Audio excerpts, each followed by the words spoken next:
fatores emocionais exercem grande influência sobre os processos mentais. A gente está pensando assim, puta, o cara precisa ser prêmio Nobel de Economia para saber disso? Uma coisa é a gente achar, a outra coisa é o cara fazer 25 anos de experiência, 25 anos de estudos comparativos, testando mais de 1 milhão de pessoas durante esse período, e chegar a essa conclusão. O que ele afirma, eu estou resumindo o que ele dizia, pessoal, acho que é mais interessante até vocês prestarem atenção, porque eu mando isso aí, tá? Não deu tempo de... Já estava pronto uma semana o livrinho. Deixa eu explicar o que significa essa frase. Ele diz o seguinte, ó. Sob pressão, nós tendemos a agir no chamado efeito manada. Vocês já ouviram falar do efeito manada? O que é o efeito manada? Aonde os bois estão correndo, eu vou atrás. Mas por quê? Não tenho nem ideia, mas se estão correndo para lá, eu vou. Quando a bolsa começa a despencar, o que acontece? Hora de comprar, né? É, né? Logicamente é. Quem que tem ação em bolsa aqui? Levanta a mão. É pouca gente, eu também tenho. Tomei um tufo desgraçado, mas não vendi ainda. Teve um cara que segunda-feira, vocês acompanharam, que caiu 15% da bolsa, acompanharam isso? Teve um comentário, não sei se foi do Sadenberg ou foi da Miriam Leitão, teve um cara que vendeu R$1 bilhão. Vocês ouviram isso? Pessoa física, não divulgaram o nome, mas saiu isso no rádio, na CBN. O cara devia estar apavorado, mas foi segurando. A hora que deu o pavor de vez, o cara vendeu R$1 bilhão.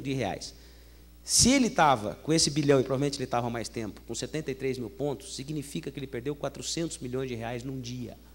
É uma decisão racional essa? O que vocês acham? É óbvio que a bolsa vai subir de volta. É óbvio. Desde 1930 já foram 16 grandes crises diferentes. E a lógica manda o quê? Chegou com 40 mil pontos, que é o piso do piso, compre. Quantas pessoas compraram quando a bolsa atingiu 37 mil pontos?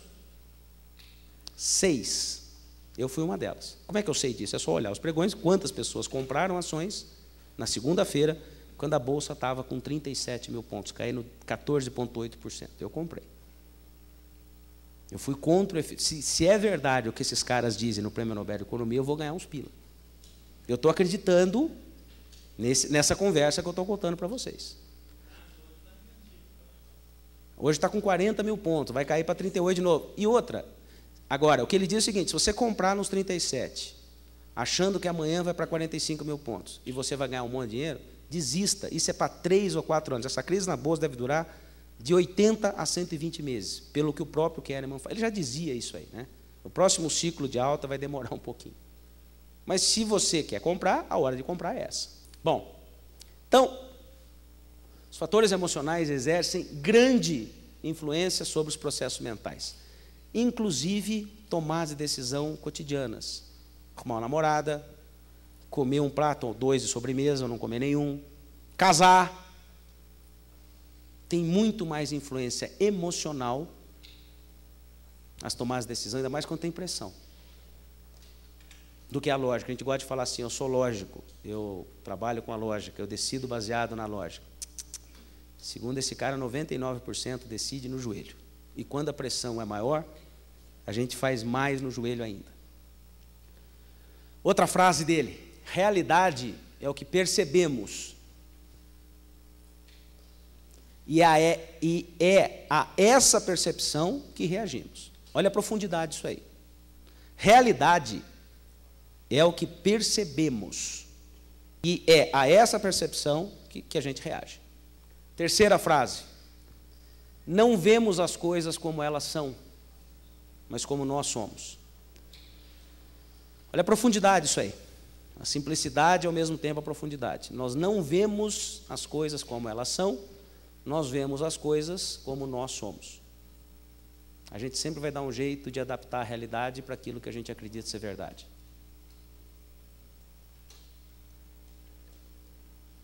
Bom, eu sei que o assunto é espetacularmente interessante, mas eu tenho 2 perguntas para responder. Deixa eu tocar o baile.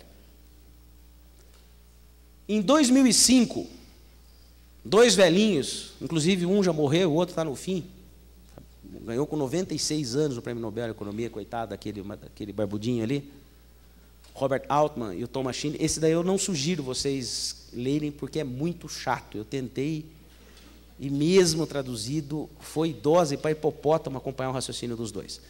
Mas eles ganharam o Prêmio Nobel de Economia, baseado na teoria dos jogos, com um pequeno detalhe. Quem assistiu aquele filme Uma Mente Brilhante? Vocês viram? Quem não viu, assista. O cara ganhou o Prêmio Nobel, John Nash, louquinho de tudo. Lembra que ele enxergava a gente andando para cima e para baixo? E enxergava mesmo. Ele ganhou o Prêmio Nobel de Economia, baseado na teoria dos jogos. O que é a teoria dos jogos? Já ouviram falar da teoria dos jogos? Será que serve para vendedor isso? Teoria dos jogos é ciência da estratégia. Vocês querem ver como é complicado esse troço? Quem é que joga truco aqui? O que é a teoria dos jogos? É você, o cara gritar truco na tua orelha, você olhar bem para a cara do sujeito e falar: esse bunda suja está blefando. 6. Isso é a teoria dos jogos. Por que você gritou 6? Ou você correu? Baseado em que a gente faz isso? A gente aceita o truco, baseado na minha carta, né, seu besta? Lógico, além disso. Por que você aceita o truco, você foge do truco, ou você grita 6? Além da tua carta. Para ver se o cara está blefando. Como é que você sabe se o cara está blefando? Ele está com cara de blefador. Como é que a gente sabe? É intuitivo. O bom jogador é aquele. O que é empatia? É o cara que é diferente do simpático, que é agradável. O empático é aquele que se coloca no teu lugar e imagina ou entende o que está pensando. Para jogar truco, o cara tem que ser inteligente acima da média para ganhar. Dizem que é sorte. Ganhar jogo, campeonato de truco é sorte, gente? O que vocês acham? Se é sorte, como é que a mesma dupla ganha 4, 5, 10 vezes no ano? Como é que é sorte isso? É a percepção, teoria dos jogos, ciência da estratégia, a capacidade de enxergar o que o outro está sentindo e o que o outro está pensando. Quem joga pôquer aqui? O grau de dificuldade quadruplica. O que é o pôquer? Não é só a genialidade. Você contar a carta. Você está com 3 ases, já tenho na mesa, saber que tem 2,3% de chance. Tem gente que conta a carta. Os grandes jogadores de pôquer não são os contadores de carta. Quem é que são os grandes jogadores? Esses concursos que tem nos Estados Unidos, esses torneios. Quem é que ganha? Os frios. Tanto que eles tapam tudo de óculos escuros, porque para não verem a cara do sujeito. Mas como é que ele sabe? Se está tapando o olho, o ouvido, tudo, tique, mão, a maneira como o cara bota a ficha em cima da mesa. Isso é teoria dos jogos. É a capacidade que você tem de perceber o que não é falado. Serve isso? Isso acontece com vendedores ou não? Não tem reuniões ou negociações ou vendas que você percebe. Essa venda não vai dar em nada. E não é que você é um vendedor negativo, vá 100% motivado que você fecha todos. Fecha nada. Compensação, com 2 minutos de conversa, você tem certeza, essa venda eu vou fechar, ou não tem? Esse cliente está ganho. Serve para relacionamento afetivo isso ou não? Isso não vai dar em nada. Com 2 minutos de papo, principalmente a mulherada, percebe muito mais rápido. E o tiozinho bêbado com o copinho na mão enchendo o saco. E não vai embora, tiozinho. Isso acontece muito. A mulher já sabe que aquilo lá não vai dar em nada. Às vezes, sem a pessoa abrir a boca. Isso vale para o xadrez ou não? É um passo mais profundo do que o pôquer. O genial, quem joga xadrez aqui? O jogador genial de xadrez, ele consegue antever de 3 a 4 jogadas. É isso ou não? Eu mal jogo xadrez, eu sou o cara que antevê uma e erra ainda.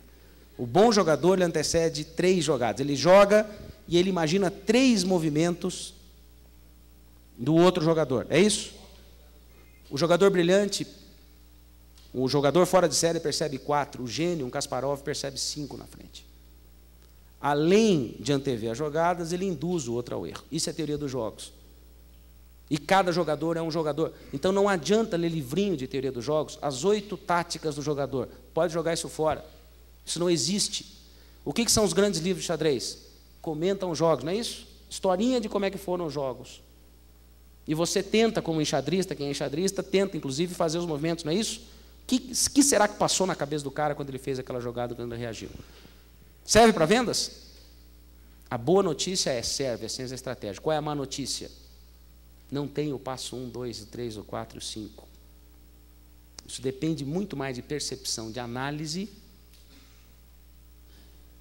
do que de fazer contas. Se bem que também dá para usar a teoria dos jogos para fazer planejamento estratégico.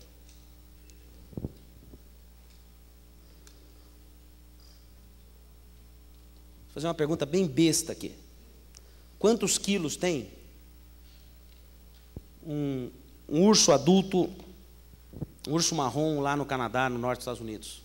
Quantos quilos pesa um bicho desse? Uma pergunta bem idiota. Teoria dos jogos. Adulto, grandão, maior que tem. 800 quilos. É um monstro. Você imagina um bicho com 3 metros de altura, pesando 800 quilos. Vou fazer uma pergunta mais idiota ainda. Quanto é que pesa um crocodilo do Nilo adulto? O maior que tem. Aqueles monstros lá. Quantos quilos pesa um crocodilo do Nilo? 800 quilos. Beleza, agora eu vou fazer a pergunta mais idiota de todas. Se eu botar um urso desse para brigar com um crocodilo, quem é que ganha? Quem acha que é o urso? Levanta a mão. Calma, Creuza. Essa perguntinha é bem idiota, mas é a teoria dos jogos. Quem que ganha?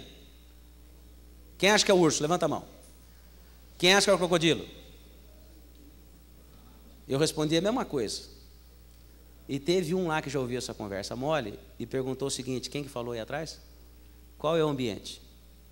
Se a luta for na terra, quem é que vai ganhar? Em 100% das vezes. Pode fazer a simulação que você quiser. O urso dá uma sentada no crocodilo e acabou a luta. Não precisa nem fazer muito esforço. Se for na água, quem é que vai ganhar? O crocodilo sempre mata por asfixia. Ele puxa o bicho 1 metro só, baixou o nariz meio metro da água, ele não respira e morre em 3 minutos. Então, teoria dos jogos é a teoria do contexto. Ou seja, qual é o contexto? Está escrito isso na apostila ou não? Qual é o ambiente? Tem gente pensando assim, mas essa conversa está muito complicada. Serve para venda essa história do urso e do crocodilo ou não?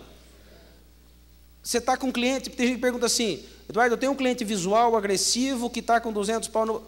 como é que eu faço para vender? Depende. Qual é o contexto? Qual é o teu poder de barganha? Qual é a tua força nesse momento? Quão a tua barriga já está cheia? Quanto de desconto você tem no bolso para dar? Ou você não tem nada? Você está pressionado, ameaçado de ser mandado embora? Porque tua cota está lá no chão? Ou seja, às vezes tem lagartixa querendo brigar com jacaré. E a lógica da teoria dos jogos diz o quê? Lagartixa não pode brigar com jacaré. Passarinho não pode brigar com jacaré. Às vezes você tem que comer bichinho na orelha do jacaré. Qual é o contexto? Qual é o ambiente? Isso é a teoria dos jogos. Querem ler coisa interessante? Leiam os estudos do John Nash, de 30 anos atrás, também vocês acham na internet, www.nash.com, N-A-S-H, que ele vai explicar minuciosamente mais de 200 exemplos simples, que nem esse que eu disse para vocês do jacaré e do crocodilo é dele. Desde guerra nuclear, que ele previu que podia acontecer, e o que aconteceria quem disparasse o primeiro míssil primeiro. Isso é a teoria dos jogos. Estuda muito mais a psicologia, as reações instintivas do outro lado, do que os números. Não satisfeito com essa confusão, em 2007, Eric Maskin recebeu o Prêmio Nobel de Economia. E qual era o tema dele? Não dá para criar regras sem compreender as reais motivações das pessoas. 25 anos de estudo. Eu estou simplificando o extremo. Esse também dá para ler. Tem mais coisa em inglês, praticamente só tem coisa em inglês, mas é interessante, Eric Maskin. Esse cara mora em Princeton, professor de Princeton, e ele é tão famoso que ele mora na casa que foi do Einstein. É uma honra morar na casa, eles dão a cada 10 ou 20 ou 30 anos para alguém lá. Estava vazia há 15 anos, esse cara mora na casa que foi do Einstein. Você vê o reconhecimento que ele tem. E a teoria dele é simplicíssima. Ele afirma: a espécie humana é essencialmente egoísta. Se eu não ganhar o meu, eu não me dedico para a empresa, porcaria. Esse negócio de camiseta vestida, segundo ele, eu concordo. Não é muito, politicamente não é muito correto afirmar isso, mas ele diz o seguinte: